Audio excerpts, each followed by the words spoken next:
வணக்கம் நண்பர்களே, நல்விருந்தில் உங்களை வரவேற்பது ஜிஆர்வி. இந்த பதிவில் நம்ம எல்லாருக்கும் ரொம்ப பிடிச்ச சாட் ஐட்டமான பானிபூரி எப்படி செய்யறதுன்னு பார்க்கலாங்க. வாருங்கள் நண்பர்களே, சமையலை எளிமையாக்குவோம். பானிபூரி செய்யறதுக்கு 1 கப் ரவை எடுத்துக்கோங்க, 2 டேபிள் ஸ்பூன் மைதா எடுத்துக்கோங்க, இதுக்கு தேவையான அளவு உப்பு எடுத்துக்கணும், 1 பிஞ்ச் சோடா உப்பு எடுத்துக்கணும். இப்போ இதெல்லாம் மிக்ஸ் பண்ணணும் நல்லா.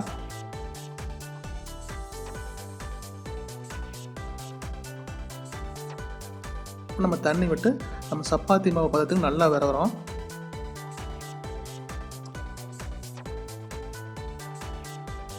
நல்லா மிக்ஸ் பண்ணுங்க எல்லாத்தையும். இப்போ பார்த்தீங்கன்னா மாவு கொஞ்சம் தண்ணியாக்குற மாதிரி இருக்கும், ஆனால் ஒரு 15 நிமிஷம் அப்படியே விட்டுருங்க. அதுக்கப்புறம் மாவு இறுகிடும் பாருங்கள், இந்த மாதிரி நல்லா இறுகிடும். இதை நம்ம சப்பாத்தியாக இப்போ போடலாம். சப்பாத்தி தேய்க்கிறப்போ நல்லா நைஸாக தேய்க்கணுங்க. எவ்வளோக்களும் நைஸாக இருக்கும் அந்தளவுக்கு பூரி நல்லா உப்பி வரும், அதே மாதிரி நல்லா மொறுமொறுன்னு இருக்கும். ஸோ மெல்லிஸாக தேய்க்கணும்.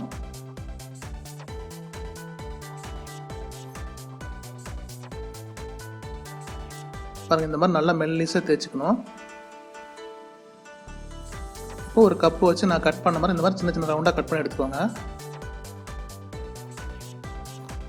இந்த மாதிரி கப்பு அப்படி இல்லைன்னா மூடி எதை வச்சாலும் நம்ம கட் பண்ணலாம்.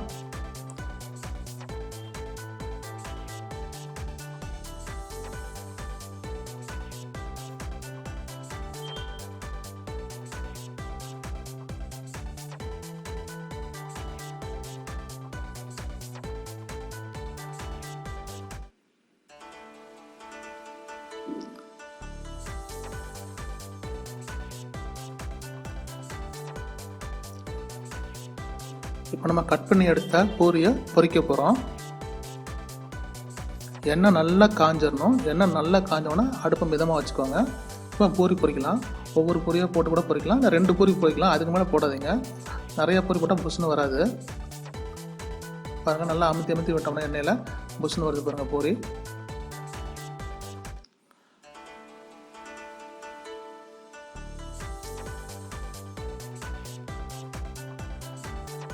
பூரி லேசாக செவந்து வரணும், அது வரைக்கும் நம்ம அதை அப்படியே பொரிச்சுக்கணுங்க. ரொம்ப கரைஞ்சிடக்கூடாது.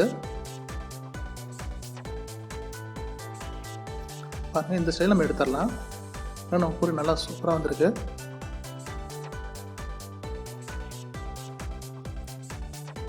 இதே மாதிரி நான் இப்போ ஒரு பூரி போட்டு காமிக்கிறேங்க.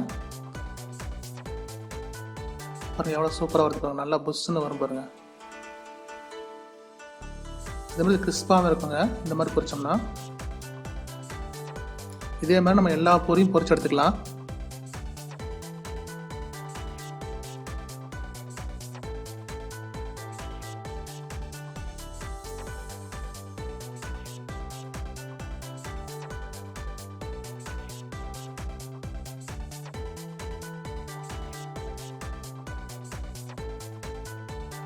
அடுத்து நம்ம சட்னி செய்யலாங்க. ஸ்வீட் சட்னி எப்படி செய்யறது இப்போ பார்க்க போகிறோம். அதுக்கு ஒரு எலுமிச்சம்பழம் அளவு புளியை நல்லா கரைச்சி ஊற்றிக்கோங்க. அது கூட ஒரு 10 டேட்ஸ் போட்டுக்கோங்க, பேரிச்சம்பழம். அதுக்கப்புறம் ஒரு துண்டு வெல்லம் போட்டுக்கோங்க. கொஞ்சமாக காஷ்மீர் ரெட் சில்லி பவுடர் போட்டு இதை நல்லா வேக விடணும். டேட்ஸ் நல்லா வெந்துடணும். அது வெந்ததுக்கப்புறம் அதை வந்து ஆற விட்டு மிக்சியில் அரைச்சி வச்சுக்கணும். அதுதான் நம்மளுடைய ஸ்வீட் சட்னி. ஸ்வீட் சட்னி ரொம்ப கெட்டியாக இருக்கும். அது நமக்கு தேவைன்னா அதை நம்ம லூஸ் பண்ணிக்கலாம். கெட்டியாக வச்சிங்கன்னா கெட்டு போகாமல் அப்படியே இருக்குங்க. பாருங்கள், இதுதான் நம்ம ஸ்வீட் சட்னி. எவ்வளோ கெட்டியாக இருக்குது பாருங்கள், ஜாம் மாதிரியாக இருக்கும்.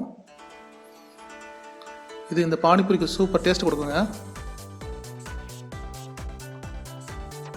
இப்போ க்ரீன் சட்னி செய்கிறதுக்கு சிறிதளவு புதினா, அதே அளவு மல்லி இலை, ஒரு பச்சை மிளகாய், சிறிய துண்டு இஞ்சி, இதை நல்லா அரைச்சிக்கணுங்க. தேவையான உப்பு சேர்த்து க்ரீன் சட்னி செஞ்சிடறோம். அதுலேருந்து 2 டேபிள் ஸ்பூன் க்ரீன் சட்னி எடுத்து நம்ம பானி செய்ய போகிறோம். இந்த க்ரீன் சட்னியில் ஆம்ச்சூர் பவுடர் 1 ஸ்பூன் சேர்த்துக்கோங்க.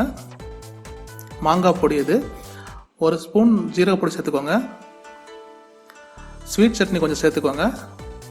தேவையான உப்பு சேர்த்துட்டு இப்போ பானிக்கு தேவையான அளவு தண்ணி சேர்க்குறோம். தண்ணி கொஞ்சம் நிறையாவே சேர்த்துக்கோங்க.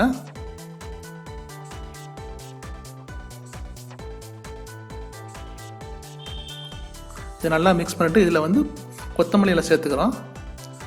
நம்மளுடைய பானி தயாராகிடுச்சுங்க.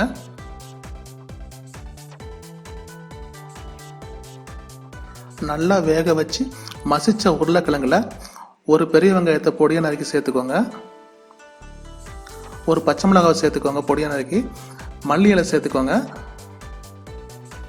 இப்போ ஆம்ச்சூர் பவுடரும் ஜீரக பவுடரும் 1/2 ஸ்பூன் சேர்த்துக்கோங்க. தேவையான உப்பு சேர்த்துக்கோங்க. இதெல்லாம் நல்லா மிக்ஸ் பண்ணால் நம்மளுடைய உருளைக்கிழங்கு மசாலா தயாராகிடுச்சுங்க.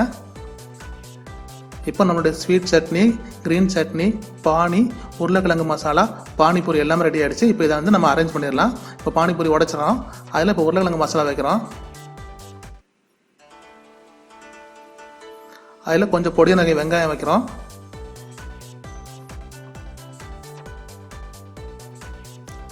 நல்லா சீவின கேரட் வைக்கிறோம். இப்போ க்ரீன் சட்னி கொஞ்சம் ஆட் பண்ணுங்கள். அதில் ஸ்வீட் சட்னி கொஞ்சம் ஆட் பண்ணுங்கள். அது மேலே மல்லி இலை கொஞ்சம் வச்சுக்கோங்க. ஃபைனலாக ஓமப்பொடி அதில் வச்சுக்கோங்க. நம்மளுடைய சுவையான பானிபூரி தயாராகிடுச்சுங்க. இதில் ஒரு 2 ஸ்பூன் பானி விட்டு சாப்பிட்டு பாருங்கள், அவ்வளோ சூப்பராக இருக்கும். இதே மாதிரி சுவையான மற்றொரு பதிவுடன் உங்களை நான் சந்திக்கிறேன். வாழ்க வளமுடன்.